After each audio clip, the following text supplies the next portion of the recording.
Hi everyone, I meant to do this video a couple of days ago. What I felt like was coming up to be shared was the energy that I've been feeling is very, very potent and prevalent at the moment, and that's Christ consciousness energy. It's not something that we need to create so much because we're all of that energy. We're born from it and with it. It is our eternal nature. But in terms of our existence here on earth, it's an archetypal energy, carried as a torch by Jesus to light the path of others, and carried as a similar torch by many others, in a different guise, in a different shape, but the same intentional energy, the same intention to return home to ourselves, to our God self, and to carry that frequency, that beautiful alignment, as a reminder to everybody around us that of what we're here to do, of what our nature is, but also why we've come here. Every one of us has come here to experience something, to learn something, to remember something, to offer something, to receive. None of us really escape that journey of, we've come to the school of life.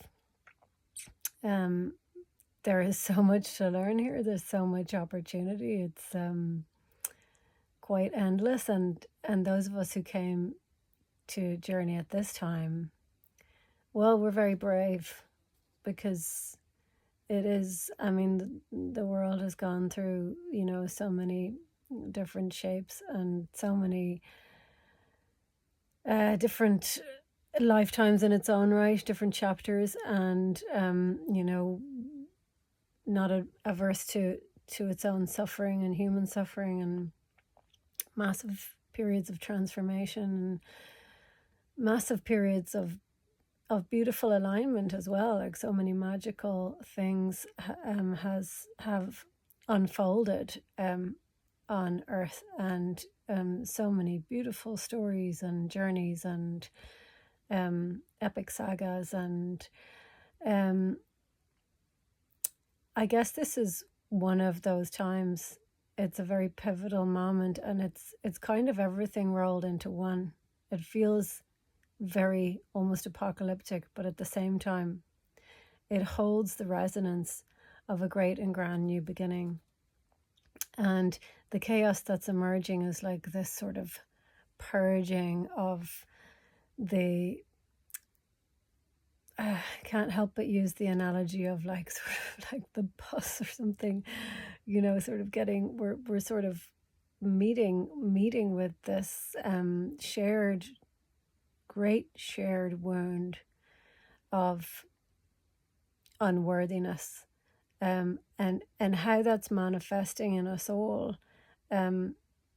is that it's really, our wounds are so raw that our behavior is really,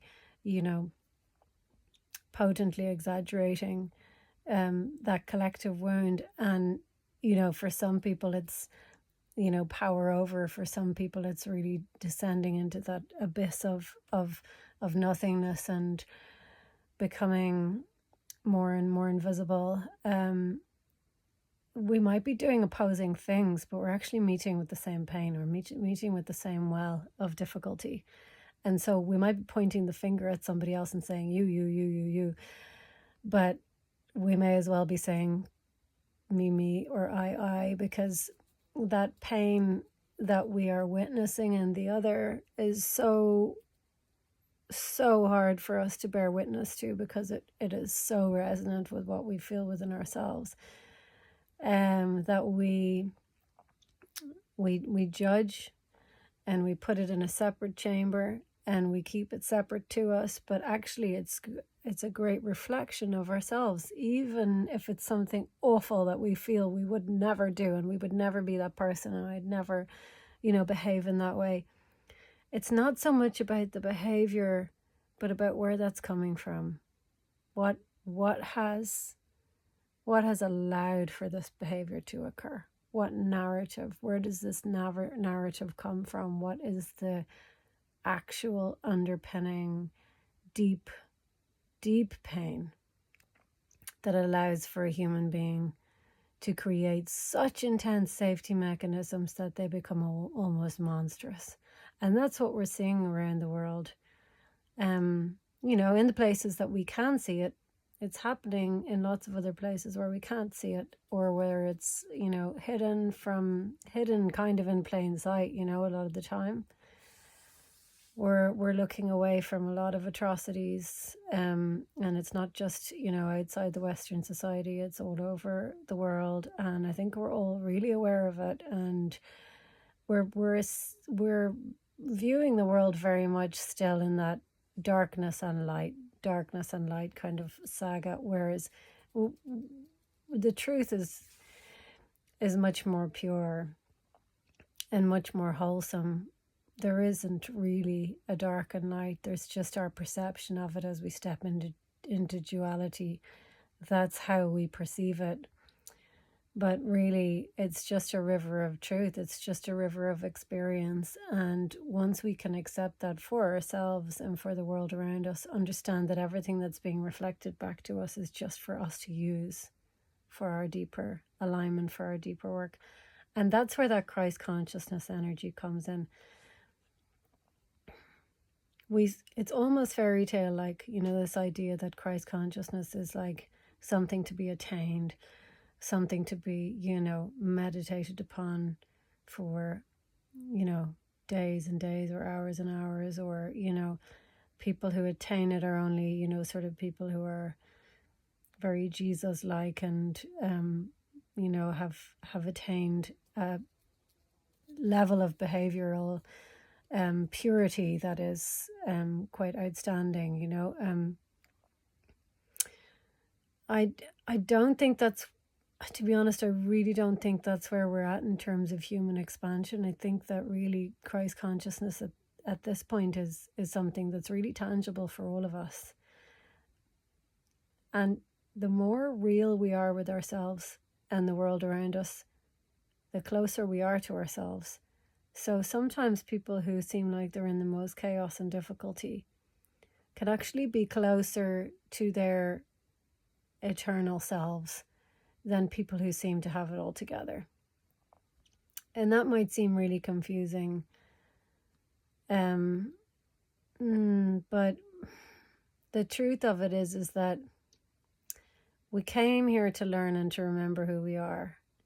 And so if we're so busy putting together a picture of what we think somebody successful looks like, a successful human, somebody who's put it all together really well, we've got the good job, we've got the nice house, we've got the, we seem to be surviving really well, we're turning up in the community in a certain way.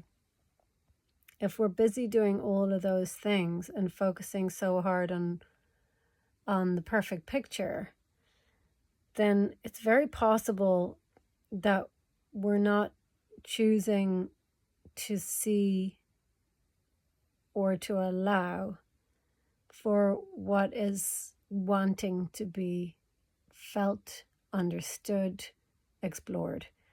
And often in people's lives, when they choose to sort of turn away from these deeper realms within themselves, it kind of creeps up in another way. It finds a way through. And that can be quite volcanic when people have, set their lives into such a compartmentalized state, I guess, or it probably feels very wholesome, but it's also, there is a certain level of control that's needed to keep everything ticking over in a certain way. And so we're very much at the peak or the pinnacle of that, where human existence has become so based on control and success and striving for success and engineering our lives to be more easeful, really kind of creating a cultural paradigm where we're moving further and further away, not just from each other, but from community and also from ourselves, and not realizing it because we're so busy doing that which we should, being who we should, turning up how we should,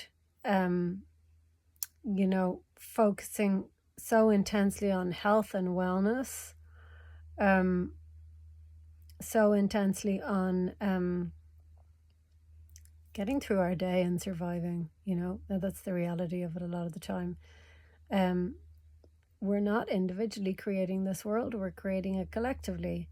And so now it's time for us to drop into our individual experience so that we can actually fully understand how we begin to change the collective experience.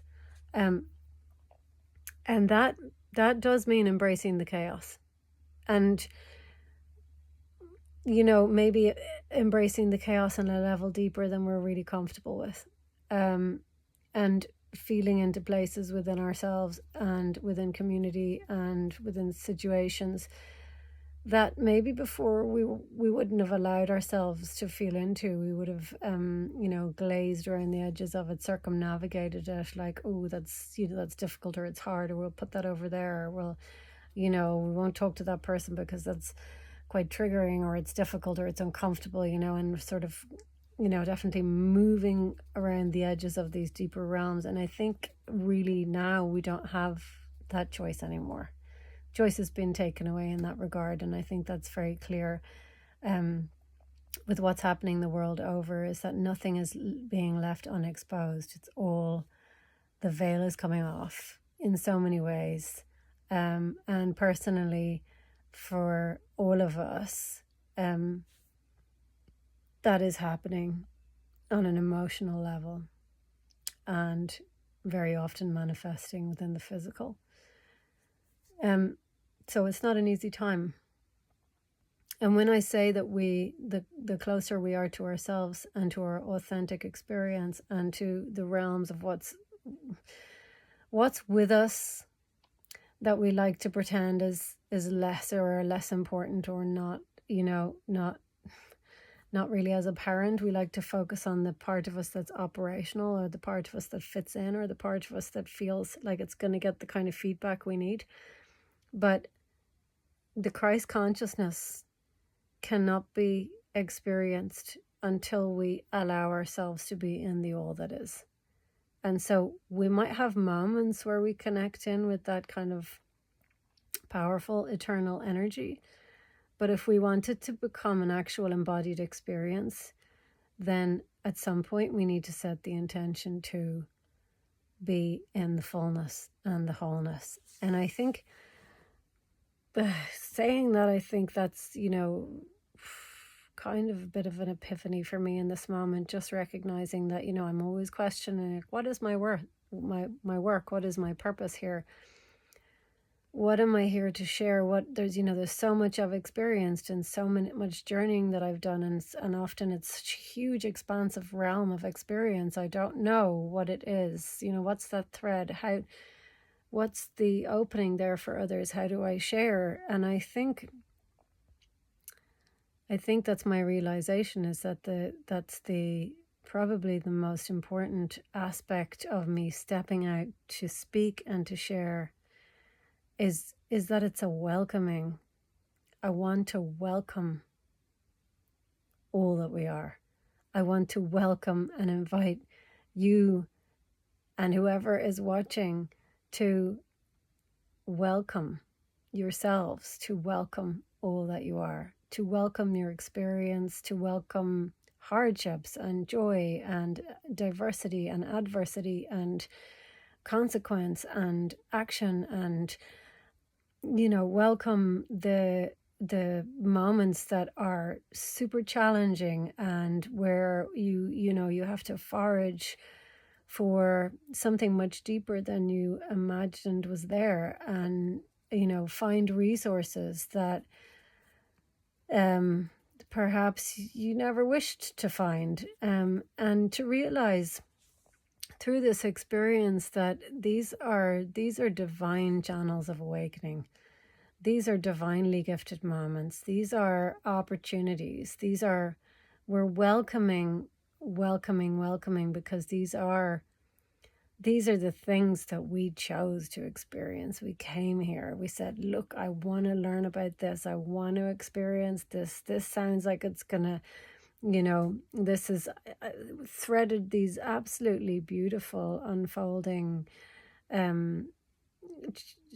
complex, intricate, but also so simplistic paths of alignment, awakening. And, we look at them in our humanness, and we see them as messy and chaotic, and the trials and the difficulties and the challenge, and the beauty and everything that we arise to, being celebrated, and the gratitude that we can experience. But we're quite often searching for that better, or that easier, or that reaching for the future goal of something that is more. It's the human condition. The more. What are we striving for? What are we creating? What are we making bigger? How are we reaching more? We're so used to being in that journey of more, that being invited into the Christ consciousness is actually quite trepidatious. Is that a word? It's like we have to step into realms of ourselves where we let go of these very typical ways of existing, cohabiting, embodying ourselves, that feels so natural to us, that when you take them away, there's an emptiness that you have to exist in before you move into anything else. Because first of all, we must empty before we fill up with the potency of our highest aspect. We empty the vessel first. And the emptying, obviously you're regathering at the same time. So it's not like black and white, empty and then full. It's not like literally emptying a glass and filling it up again. It is obviously a more organic process. But there are definitely moments of recognition that what we have let go of, or what we've emptied out, was so foundational to our persona and to the way we operated, that it's very disorienting to experience life without it. And so the step into the Christ consciousness energy, it's not a moment in a workshop. I mean, it can be, obviously, but in the greater scheme of the journey, towards embodying that energy, it's very hard work, and it's commitment, and it's recommitting, and it's re-choosing. It's setting bold intentions. It's choosing life. It's choosing challenges. It's choosing to feel. It's picking up the sword, the metaphorical sword, wrapping ourselves up in that cloak of warrior energy that we sometimes have to, forage quite deeply for, and moving forwards even when it feels like we can't do any more. It's a profound human quest. And so if you've chosen to take that journey, which I think a lot of us at this time have, even people who, might not have had an inkling of it, or, there's a lot of people at this time going through huge transformative awakening experiences. And and radically shifting into a place of remembrance and understanding that they're here to feel more, to be. And it's funny, I even hear my language there, the more language, because it's not more in a way, we're all here to experience whatever we've chosen to experience. It's not hierarchical, if we've chosen to come here and experience our Christ consciousness here through this human journey.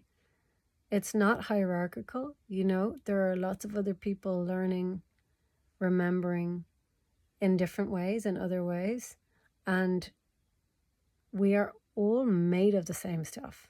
We're not remembering something that's more pure than somebody else's experience. We're all literally made of the same stuff. And it's just what we've chosen to do. So there's a great freedom and humility in that, in just recognizing that it's really just what we've chosen to experience.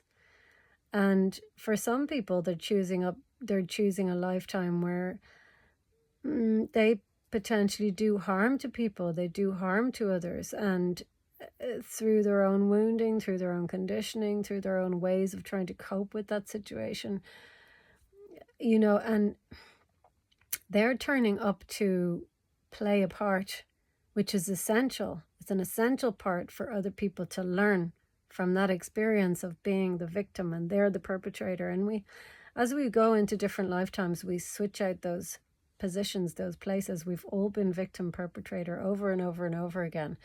So it's unhelpful on the journey of healing and self-awareness to think that I'm a good soul or an old soul, and I'm just remembering all the lifetimes where I've been persecuted or the things have happened to me. And really it's very important to understand that we've all been the bad guy many, many, many times. And so that's why this journey is so hard, because that's really almost a worse pain, is the times when we've hurt others. And so if you're watching this and this lifetime has been one where you have hurt others, or you have come into those experiences where you've made really bad choices, know that you're still here to learn. You're still God's child. You're still on this journey of expansion and evolution, and you are still beautiful and magical, and you have as much right to be here as the next person.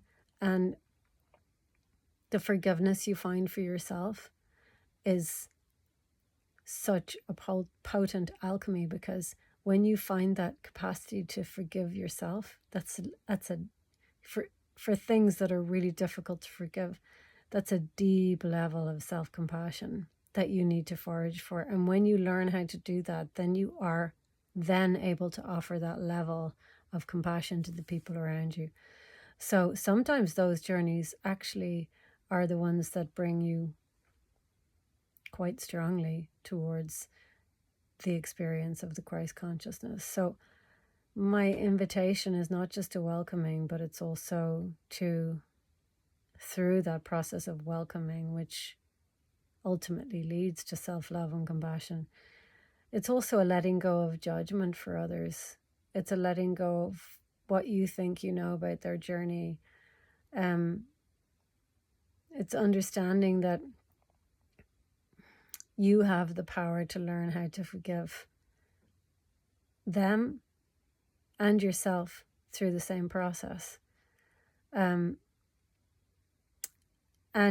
ultimately, when we come back to that purity within ourselves, we allow ourselves to move beyond the stories and beyond the things that in this human experience keep us trapped in feelings of regret or shame or jealousy or anger, and all of the things that we struggle to cope with in our daily interconnections, our communications, our relationships. So it's trusting that we can come back to that place within ourselves if we wish to. We set the intention for ourselves. And maybe I'll do that another day as another video, is to set an intention that maybe through a little ritual or through an activation that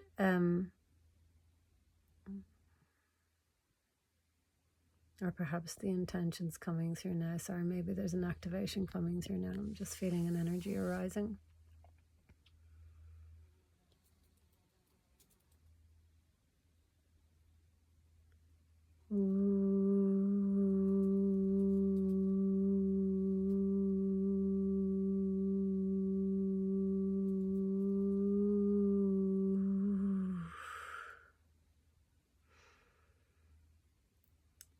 I am Yeshua. This is an activation of Christ consciousness.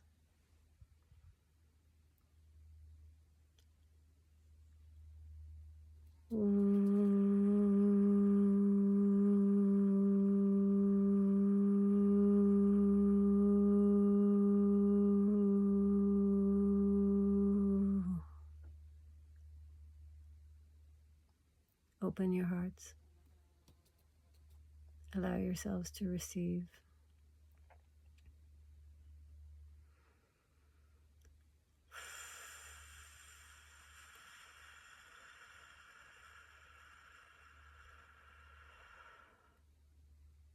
Feel held at this moment. Whatever pain you may feel, know that you are loved. You are a child of God. All the grace that you pray for is already within you.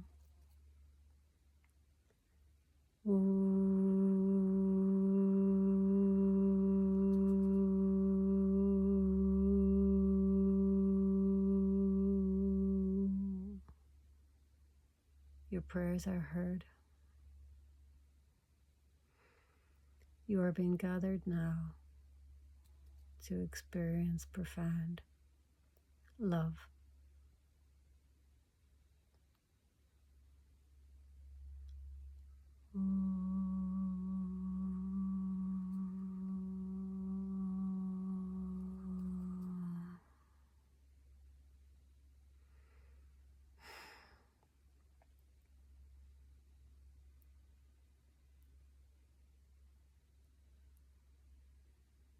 Choose now to be one who walks a path of truth, of forgiveness, of compassion, of light.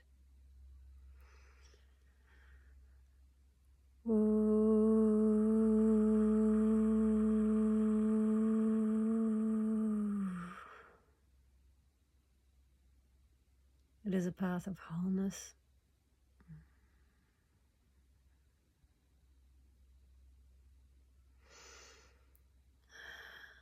and of clarity.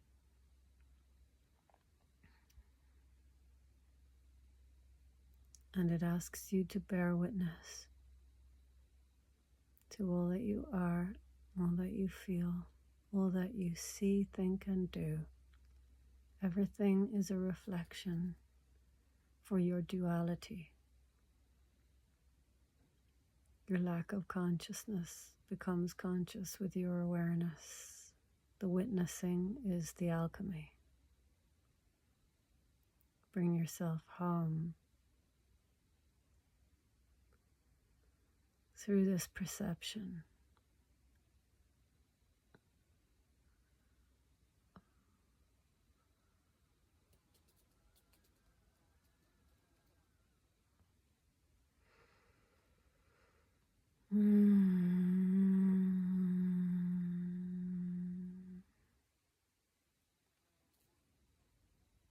We are bringing light now through your body, through your crown, through every cell in your body, through your spine.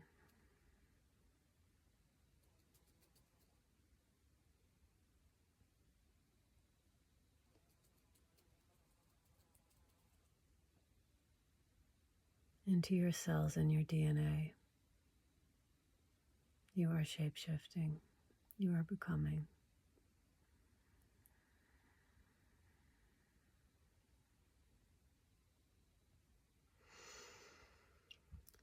You are moving through cycles of death and rebirth.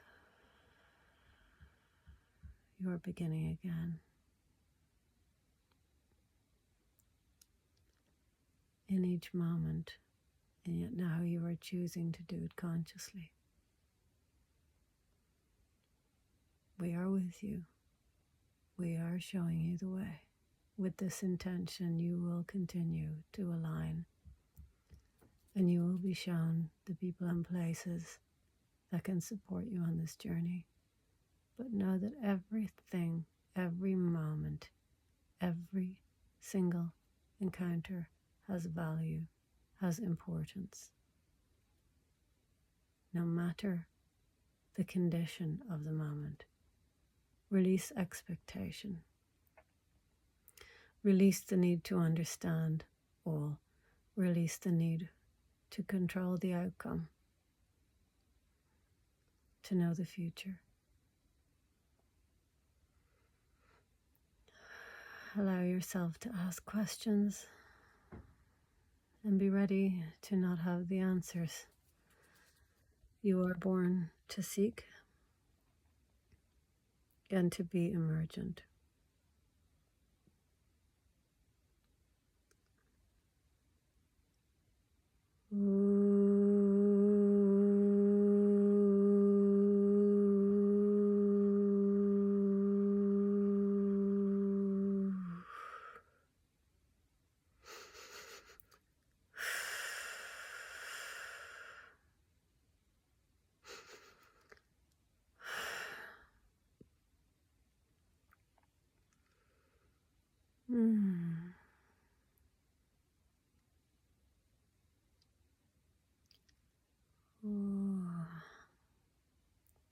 That was quite a profound message for me to receive and to offer. And I'm just interested about this little fly that's been going around in the corner the whole time. I'm wondering if you can all hear it. It's my little buddy making a lot of racket.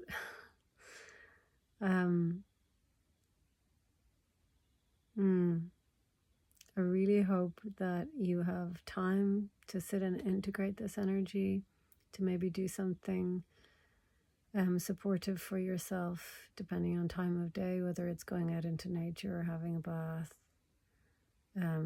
just taking time to rest, being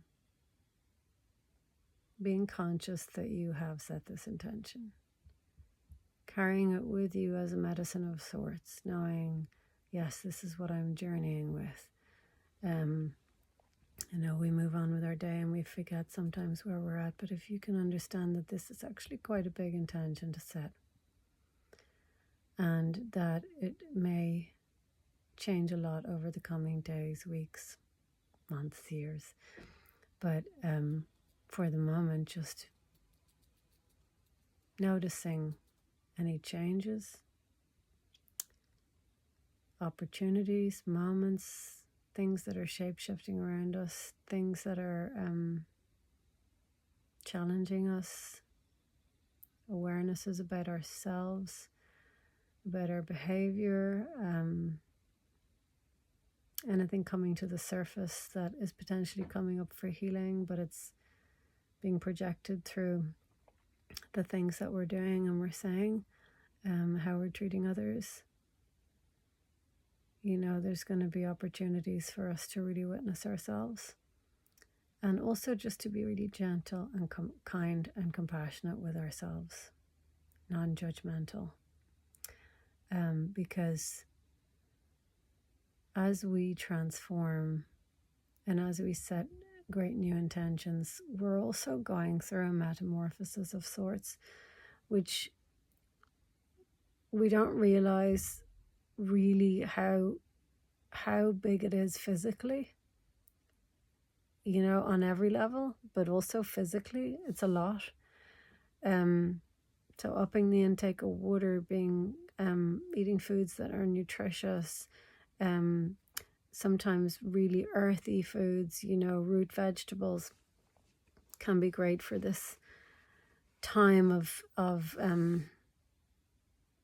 just to create an anchoring for all that shifting of energy, that spiritual energy, realignments, and things that are changing intrinsically deep in ourselves, just creating an embodied energy through the food we eat, the connections we make, things that feel good, being around trees, being in nature, getting into the ocean. So all of these things are really, really helpful. And speaking it, talking with people, not these big moments, like there's not, it's not that we can go to everybody and have this conversation. I understand that it's not always easy to find the right people to share this information with. Sometimes when it's landing in the wrong place, it feels smaller and it sort of disintegrates the fullness of it, what we're experiencing, when we share it with the wrong people. But feel discerning, yet at the same time know that there will be people there that you can voice, give room for this energy to be present, give it words, play it out with somebody else that can hear it, can witness it, and can celebrate with you. I think even the smallest moments of transformation, when we celebrate them, there's a sort of prayer in that. There's a prayer in that sharing. So with so much love, I'm sending out this video.